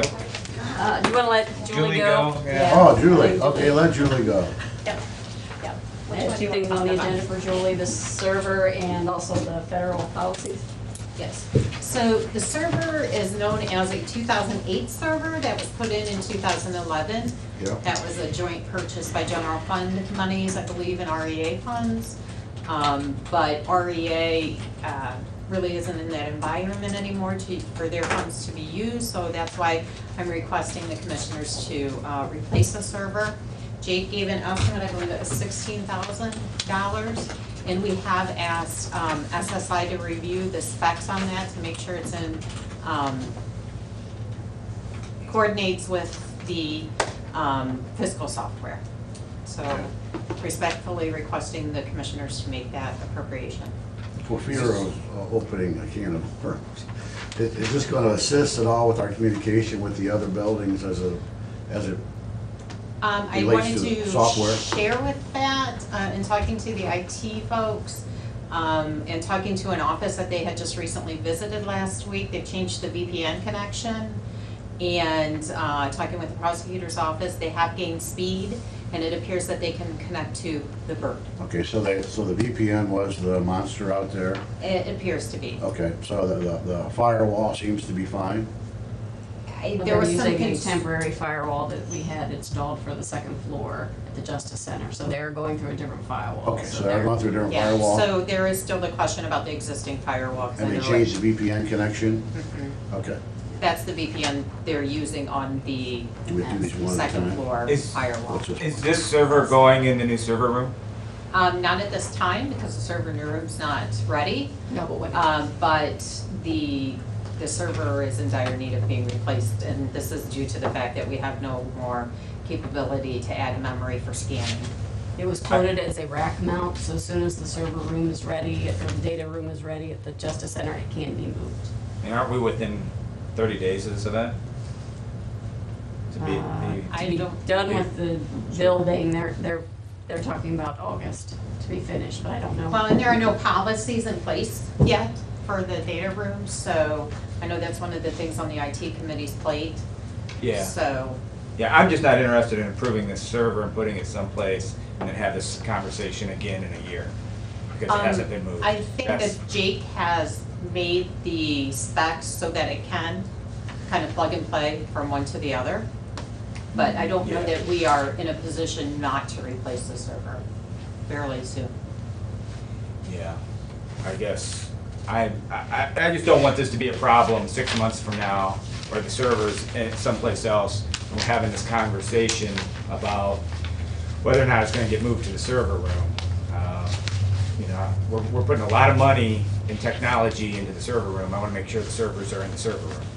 That's my only point. I'm not against the server, I'm just, and sometimes when you have the money request in front of you, it's a time to make that request. So, are there any issues that I don't know about this server going to the server room? The only comment I have to say is that I'm still waiting to see policies on that so that I'm prepared for audit. And that's something that was put forth before the IT committee. I'm not sure that answers me. The policies concerning the server room. But there's no policies regarding the server room now at the RTA. But because the server is under the auspice of the auditor, and it is right in the proximity of the auditor, that's how we address those questions. Yeah. I guess I could support the server if we have these policies written. That's where I'm at. Because, I mean, we're putting a lot of money in generators, climate control, security, and I just don't want to have this conversation in a year. Good point. Forewarned is forearmed. Until such time as policies are in place that are adequate to the auditor regarding the service, regarding the server room, then we will not buy it. When those policies are in place, we will buy the server. I like it. Knowing that it will be moved to the server room at that point. I like it. Okay, I just have one caveat to that. What if it crashes? Then we can't do payroll, pay bills, et cetera. What crashes? The server. The current one that you have? Yes, yes. I don't know, I mean, what if the building is struck by lightning? I don't know. I guess we just have to work through it. Okay. So, I mean, that would give reason to expedite the policies getting put in place. Yep. Maybe we anticipate it's gonna, the last breath. Well, I don't know, I mean, do we call hospice or what? Yeah. It's not, is it on its last breath? I mean, is it Well, on he it? just replaced, and I want to say hard drive, but that doesn't sound right, because it was an inexpensive piece, but it's some kind of a driver that just recently got replaced that he's hoping buys time. Okay. I just don't, I don't think that the crash is imminent, but I would like to, and I don't know that, but I would like to have all the covenants removed regarding this particular piece of machinery being put in the server room before we buy it. So it would be to the IT's committee or whoever's responsible to put together these policies, to have that policy in place so that we can go from there. And I'm not, the only covenant I would say is, I want to make sure it's a required policy.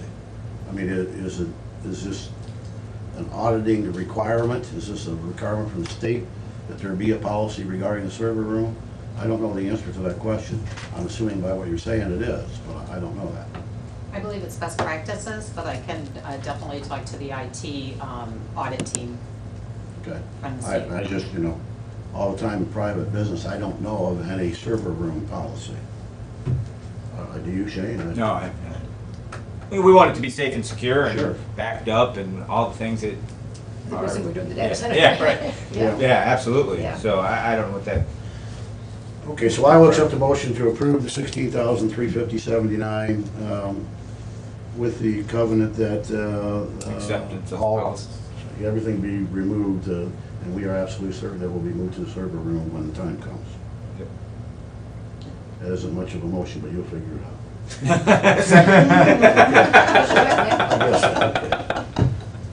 Roll call, please. Commissioner Thomas? Yes. Commissioner Stacy? Yes. Commissioner Kirschner? Yes. And do we have something else? There was a second thing from BT. Yeah, 10,000. That was, I just wanted to, that was the firewall piece of equipment that Jake sent me kind of the last minute. I just had it with me, I didn't know Okay. if we wanted to bring that up, but Well, when we talked about the problem with communication, we thought that maybe the culprit was the firewall. Not sure if that is the case or not the case. It sounds like the VPN connection was the culprit, so hopefully we either continue to use the current firewall or look for something better, one of the And two. that was in communication with one office. They felt Okay. that they could notice a difference. Hopefully that works all the way through. And We were So gonna. we don't need to do this So we don't firewall? need to At this do point, I anything think you can just have it for an estimate, we'll talk about it. Okay. We were gonna get back together in 30 days about all this too. That's coming up. I think we're several weeks out. Okay. All right, very good. You also had RFQ for engineering? Excuse she me. also I wants- have I'm sorry, one thing. yes. As a follow-up to the audit last year, the management letter concerning federal guidelines that were implemented concerning any federal monies that the county receives. While we, each department had procedures in place, it was commented that we should adopt an overall policy concerning federal dollars, and kind of the highlights are compensation policy concerning those monies, fringe benefits policy, travel cost policy, conflicts of interest, record retention, allowable costs, financial management, advance payments, purchasing, equipment, pretty much anything that is followed with any grant monies, but because it's federal dollars, they wanted to see the formal policy. Do you have some templates for these policies? I mean, I put together, we borrowed from another county. okay, I understand. And I shared the packet with Stacy. Okay. So- Just make sure we remove the The other county's name? Whenever they reference things in Wyandotte County, they're out of there. No, that's, I've had two other eyes look All right, at it. very so- good. Whatever. Yeah, I mean, there's no sense in reinventing the wheel. Right. If there are policies out there that the auditors have said are good, we should look at them and enhance them maybe, but. Right, and they appear to be policies that were enacted elsewhere that haven't been an issue going forward in their office. Okay. If there's any requirements from a specific federal grant, those would And that's listed supersede in there, these. yes, Okay. yes. Right, we don't have to. do this. Thank you, Madam Highest Vote Getter. The mandate, Yeah, it's a bad day. collect more taxes. RFQ engineering. Yeah, we'll accept this probably based, back to January 1st. You want to Yes, accept this please. policy back to Yes. January 1st? Do we want a chance to, I mean, we're not gonna do it today, chance to read through it, or? I'll get it ready for Okay. next week if you. Sure, that's great. Okay. If you have any questions, please let me know. Okay. But then I'm going to lunch. Yes, RFQ. all right. My auditor, Jealous. Yeah, listen. Jim is beating. Tasha, that was a long way to say nothing. huh? Thanks. Just wanted to let you know that we did get the RFQ done. It's out. They're coming back June 12th, right? 12th is when we have to come back. Yep. So just let you know those will be coming. How many are they go to? Or, We advertised it in the paper. Okay, so, okay, it's just it out will- there. All Yep, right, and very it's a generic, bid process. yep, for just qualifications for architects and engineering firms. Does it go to, do you specifically invite people that we've worked with in the past, or how's that work? We don't directly send it to them. So it's on them to. It's on them revisit. too, yep. Yeah, yeah. And it goes, we've already had calls from like Dodge Report and other things, so they pick it off of one advertisement, so they get it out in a Gotcha. larger pool. They do the work for us on that one, so.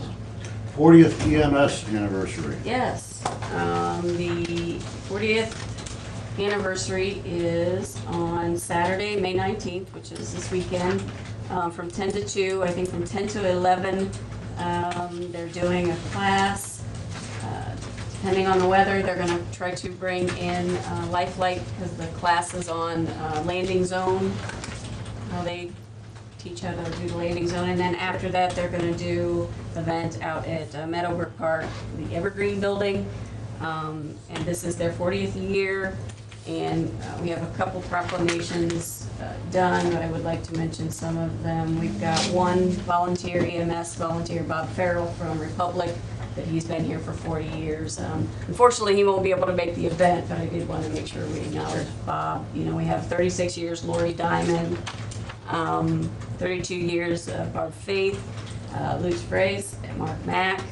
We have 31 years Krista Hafley, Mike Lovenbaugh, and then 29 years we have Lynn Krupp and Lynn Sayer. We had two recently deceased that we'd like to recognize, and we do have proclamations to sign. Was Denny Rozier, he was a member for 24 years and passed away, and Daisy Kirian, she was 12 years and had passed away recently. So we do have some proclamations to sign for them. We got some details, so but I want to let you know that event is this weekend, and if one of you want to go to present these, or I plan on going, so. Okay, you have an extremely short transportation. Yeah, we're just working through priorities, and I just wanted to keep you guys up in the loop. We're going to the TID for approval, or TID's approved it, so we'll be seeking some financing there. The priorities, turn lanes at 220, 224, 231, 119, Iron Triangle, continued expansion of 592, and ongoing transportation, transportation planning and implementation. So we continue to work. David and Charlene are really doing the yeoman's work here, so I appreciate all that they do. We are going to design a more inclusive process so that we're hearing more voices and transportation priorities, but hopefully we'll be successful in applying for some big funds very soon. Perfect. June 14th session with Sandusky County, is that here, is that on the phone, or is that there? They are coming here. They're coming Whoa, here. we have to buy lunch? Is this a ditch hearing, or is this No. something else? They wanted, this is something else. They were wanted to set Job and Family Services. Oh, okay, okay. Yeah, Representative Reinicke had mentioned something about that, so, okay. And they want to come here. So. Excellent. Well, good, they're welcome. Can we get 6 chairs up here? Okay, Auditor, Federal Policy, she's already covered that. Anything else to add to the agenda? Commissioner Stacy, I neglected you. I would just like to note, with all the hype and everything up for the Justice Center, this ribbon cutting time capsule dedication this afternoon, a big shout out to the AT for the special edition. Especially here. Yes, that is awesome. And yesterday, we received a donation that was given to the county, and so it's in here if anybody wishes to look at it afterwards. And it's a ribbon from the laying of the cornerstone from the 1884 courthouse from the Lucius family. Wow. And so they wanted us to have that. The museum already housed one of these out of the cornerstone from the 1884. And all the other things that they got when they demolished the courthouse. So this one, we maintain it. It will be in this book. This book goes in the time capsule. So wanted to acknowledge that donation. Yeah, and I think Commissioner Kirshner and I would both like to thank Holly for all of her work on this ceremony. Yes, we have little bits and pieces as assigned by Holly. Thank you very much, Holly. They said to tell us what you need. Here to that too. Thank you very much. Kudos. Okay, anything else? Let's get to the new business. Yeah, sod Oh, quote. yeah, I had that there. You had that, yeah, we tried to get to that. Sod work, this is including, from what I understand, is they would remove the current grass that's out front and sod the entire Justice Center, including the Annex. annex side. The quote we received is $32,000. It does not include somebody had suggested sprinklers, so John is asking them just to get a separate quote to include sprinklers. Wasn't know if you guys were interested in that, but he thought he would ask just to get a quote on that. So when we seed, can we put sprinklers in? We're gonna get a separate quota of sprinklers if we seed the place? Yes. I will, yes. I will seed to my folk. Yeah. Yeah. So, I just will wanted to- ask the city if they want to make up the difference, and if they don't, we'll proceed with seating. I would say that's good, because Mr. Klaus has said he's got a few loads of topsoil ready to go, right? Yeah. Yeah. I know we were kind of waiting on that, so. And I was thinking that was Wow. less than 10% of this cost. I don't care how you do the math. And I think it increased because the scope increased, obviously. Sure. We've taken out the grass. Yeah. both You in can't the do front, half of it, that's the problem. And then and the annex, so. Well, you can, but it'll look like that. Yeah, right. You can Yeah, definitely tell the difference, so. okay. Okay. Anything else I missed? Nope. Okay, are you sure? Probably, but. New business, let's get through it. I have a supplement to the permanent appropriation to the Workforce Investment Fund, putting $10,000 in contract services. I have a supplement to the permanent appropriation to the Delinquent Care and Custody Grant Fund, putting $1,838 into contract services. Request resolution authorizing the fund transfer be made to the Public Assistance Fund, moving their $66,230 to their county share account. A resolution authorizing the fund advance from the general fund to the 911 fund. This is for portion of the fiber project. It was suggested that all of it be paid for out of that fund, so it's one project, one fund, so advancing the $345,140.36. The second half to that, we did a transfer, or requesting to do a transfer from the general fund to the 911 fund for $374,385.76. There was a couple different ways that I calculated this. It could have been done in many ways, but basically, since we're getting 3 fibers, one fiber is for the 911 specifically, one fiber is for county business, and this third fiber is for the backup, for it would either be 911 or county business. So that's how I separated it. I did include Fostoria's just in the 911 portion because county doesn't need any connectivity other than the 911 for that. So that's how I come up with those numbers. I'm lost. So you're saying that the general fund is paying 300,000? 374, 385. Yeah, I'm not okay with that. Okay. So, I mean, we can I can have pull this that out. conversation, but I think that's more than, What you anticipated? yeah, more We than can what pull I it out. anticipated. I mean, unless there's been other conversations, I haven't. That's the first I've seen those numbers. Just the transfer, not the advance, just the transfer. The total amount was. Advance is 3%. 719,000 Yeah. Was was the total. the cost, yeah. Yeah. Yeah. Which that part I can't remember when we did that, but. Yeah. Yep. I was just trying to get some money put in place, since we did sign the contract, so. Yeah, I mean, we talked about advancing the money to the 911 fund and having them repay us. Right. So is that not part of the conversation anymore? No, that was Yeah, that's the what this advance. I is. had just, there was a couple different ways to try to calculate it, and I was trying to be fair. As the usage, the main purpose this is being put in is obviously for the 911 fund. We discussed that, that's why we agreed to do this, but 2 of the fibers will be used for county, so I tried to calculate it evenly. I took it, divided it out. I can do it. And we had intended all along to put in a portion of it, that the Yes. 911 fund wasn't doing all of it. Right. That's why it was my understanding. anyway. Yeah. So, but we can hold and take a chance to, Revisit it. And yeah, make sure we've got. Show you what my numbers were for Makes for sense. that. No problem with that, it is a lot of money. I'll hold that one. Yeah. so I got that. And I have a resolution authorizing an agreement between the Seneca County Board of Commissioners and the City of Tiffin.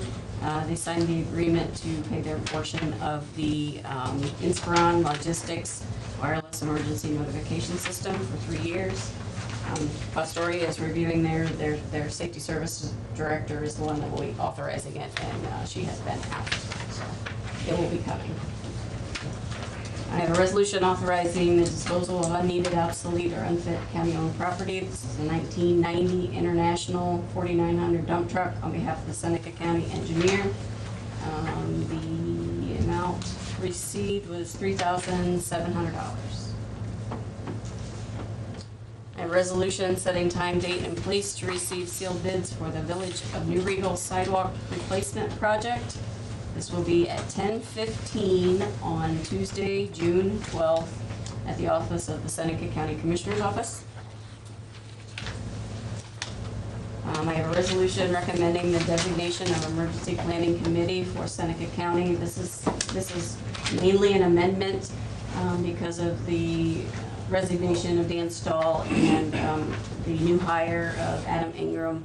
The state required us to update the designation resolution to include him. It will still expire at the end, August 15th, 2019, and we'll have to do it again. I have a resolution setting time, date, and place to receive sealed bids for the 2018 LPA guardrail installation project. This will be for Tuesday, June 19th at 10:15 a.m. here at the Commissioner's office. I have a resolution approving the Seneca Regional Planning Commission to enter into an agreement with Point and Pay to process credit/debit cards and other electronic payments for the Seneca County Sewer District. And I have a resolution authorizing the application for the Bureau of Justice Assistance Grant for fiscal year 2018 on behalf of Oriano House. And there was a letter that went down also that we will be authorizing the sheriff to go for the same. It's a different grant, but it's for the sheriff. Nice. And that's all the resolutions I have. Charlene, on this Click and Pay or whatever we have, or do we bid this thing out to different contractors or? We don't have to bid that out. I know you don't have to, but I mean, there's percentages that are involved. There are percentages that are involved. Jen has been researching it for a year. Jennifer Porter, our planning and admin administrative assistant. She met with Damon Alt, the county treasurer, and reviewed the services that he's using and went over the information she received. And ultimately, the service that he's using is the appropriate service for us to use for the Okay, sewer so district. we're using the same one the treasurer using. That is correct, sir. Perfect, all right. Sounds like somebody's already vetted it, that's good. Name Okay. is tight, so. Accept the motion for the transfers and resolutions here. So moved? Second. Roll call, please. Commissioner Thomas? Yes. Commissioner Stacy? Yes. Commissioner Christian? Yes. Okay, the time has come for public comment. Do we have proclamation? Well, we have these here, but we don't need to do anything other than sign Yeah, but them, we do need to sign it, right, okay. Yeah, need to sign them. yeah. Yes, they are on their way. And I I'm know you're- planning to attend, but if Candy to come, I don't know that. Oh, you're Yeah, anxious, tomorrow. there you go, guys. Sign away. Okay, public comment, yes. Please? Yes, ma'am. Thank you so much. And I'm excited about this afternoon's ceremony. That's pretty awesome, and kudos to Holly because of all the work she has done. And her face, I was at one of her presentations, her face just glows when she talks about the Justice Center. And my favorite photo is probably also hers of the gentleman who's saluting the flag, the veteran who's saluting the flag at the top, so. My name is Diane Hudak, and I am from Eden Township, and I'm here to talk about the proposed wind farms in our county. The idea of wind energy, it sounds so good on paper, and who doesn't love the idea, and who doesn't love progress of flushing toilets and garage doors that open up when it's awful out in the winter and stuff like that. But we're not talking about progress when we talk about wind farms. I thought wind energy was a good idea until I started reading the monthly column written by the North Central Energy Co-op General Manager Marcus Bryant. He has a monthly column about the critical industry issues, electric industry issues, and his yardstick for analysis is the energy resource affordable, reliable, fair, and equitable. So he starts in part one, evaluating energy policy choices, and that was October 2010. So I'm all on board with wind energy. Now we are to May 2018, and his column is The Myths of Free and Green Energy. And that's what's happened over the years. You're a lot smarter than I am, so I'm hoping it won't take you that long to see that wind energy, it has so many problems on so many levels. That it is at the bottom of the totem pole of all the different energy resources. And we do have an energy problem. Wind energy is not the answer, and that is where we are today. You inherited the resolution of that AEZ, but you have the opportunity to correct that and take care of the being a part of that alternative energy zone, because it's like a welcome mat to these wind farms that are coming in. We have a bed and breakfast, so we get people from all over the world and all over the United States. And one thing that they invariably say is how beautiful that this county is. It's well kept. People have pride in it. We have a history of a long history of generations of pride and doing the right thing and doing the right thing for the community. And wind farms is not it. There's so many different wrong things with it. And it's hard to go into it, and it's hard to grasp. There is a meeting that is going to be May 31st at Attica Fairgrounds at 7 o'clock that many people have been invited to, because there will be speakers that, it won't be the chaotic S-Power open house meeting. It will be facts and figures on all the different levels that people have concerns about, and I urge you to go, because wind energy, as you know, it's just very complex, but it is not the right thing for this county, and you just have got to put the skids on this. In his last article about free and green energy, he speaks to the fact that these composite wind turbine blades are a composite that cannot be recycled, and there is going to be tons and tons and tons and tons and tons of these blades in landfills, because there's no recyclable possibility for them now. And the first generation turbines are now coming offline and the second generations are coming, and they're getting better, but it's not the answer right now for this county, and we just need to stop. Thanks very much. Thank you. And Sir? obviously, this isn't our first conversation. You've been in here privately and publicly. One of the things that you committed to is to read both sides of the story, right? Yes. So tell me something good that you found out about wind.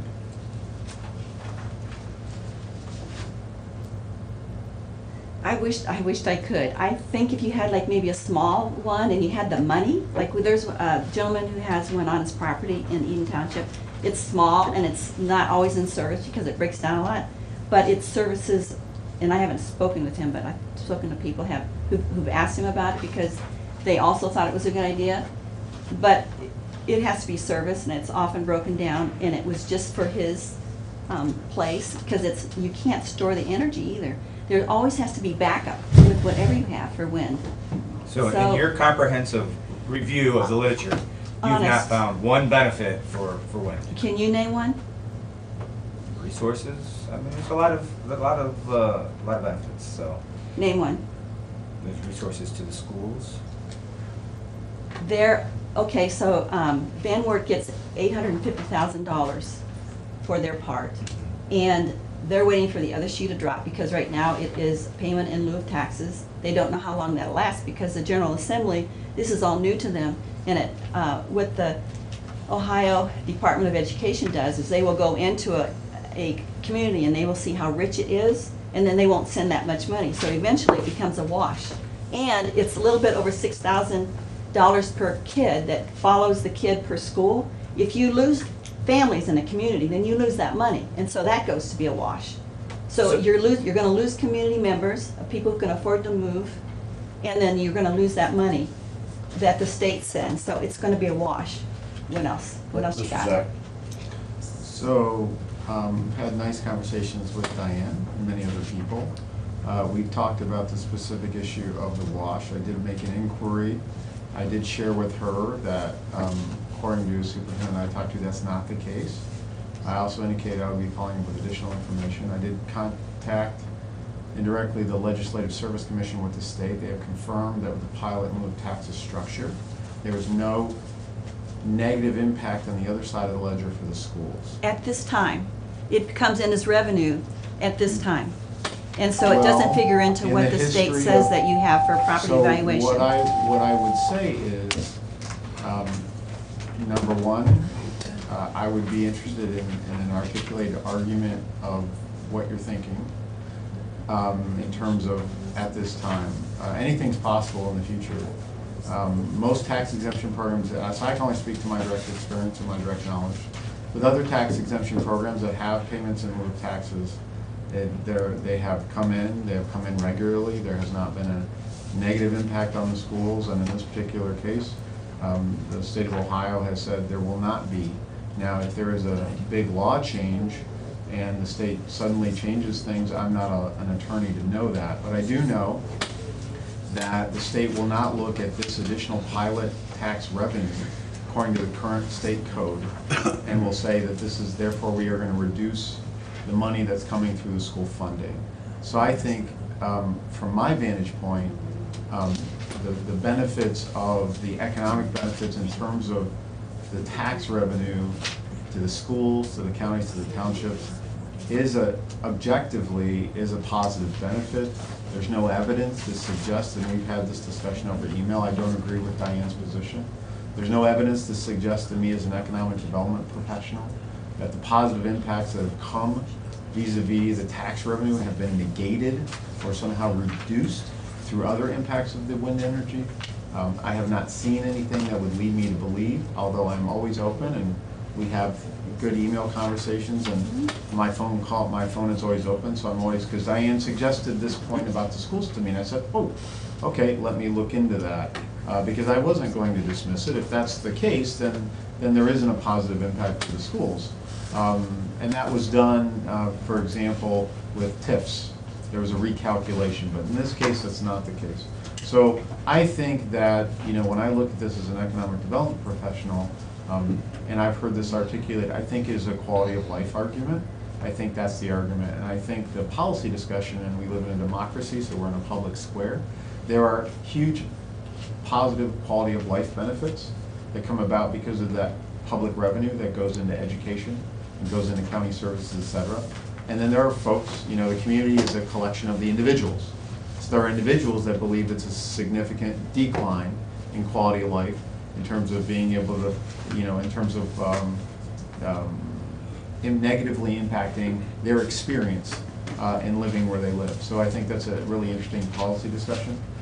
But, you know, I did not grow up on a farm, so if someone were to say, as a positive pro-wind guy, someone were to say, is there a negative that I see? If someone grew there and doesn't want to look at the wind, you know, that's very clear.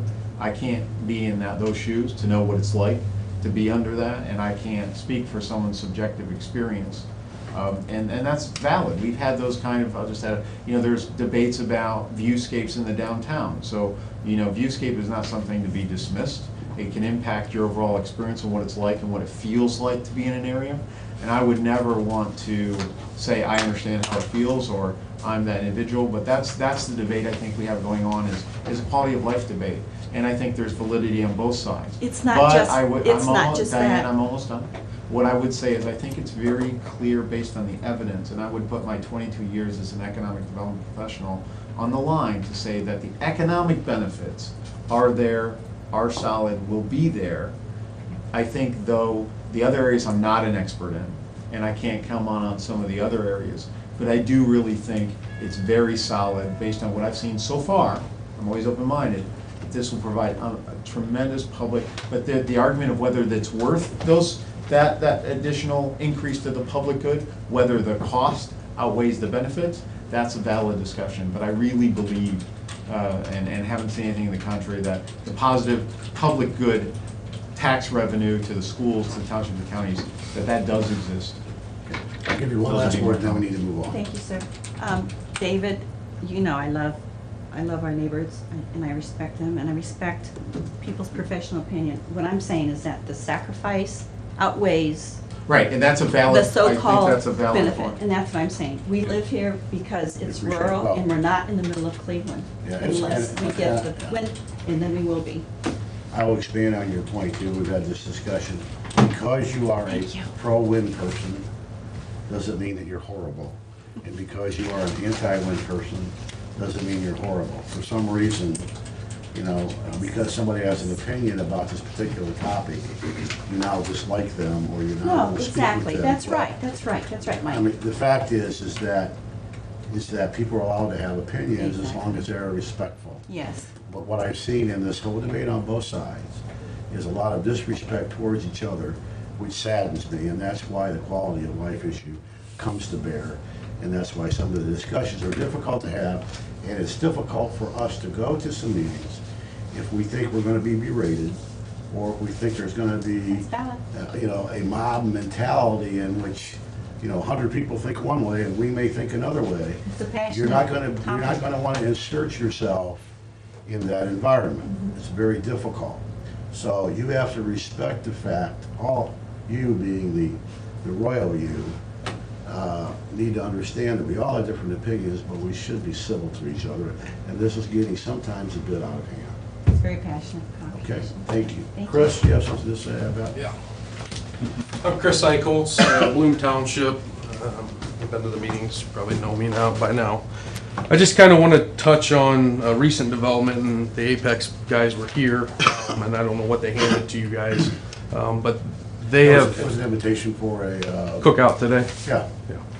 For leaseholders. No other propaganda, that's all it was. Basically what I want to talk about is it was announced Monday night at the Bloom Township meeting that there will be another project that they're going to unveil as well, and it's called Honey Creek Wind.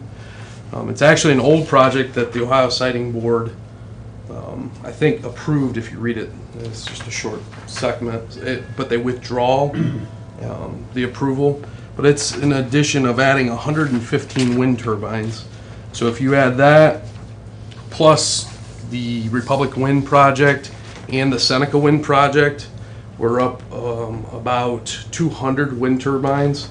And then if you add in, they have two more, Emerson Creek in Emerson West, which is another, I think, 85 Yeah, turbines. I knew that there was at least 300 being discussed. So we're upwards Chris, of about Have 300. you asked them about how many of the Honey Creek wind turbines will actually be in Seneca County?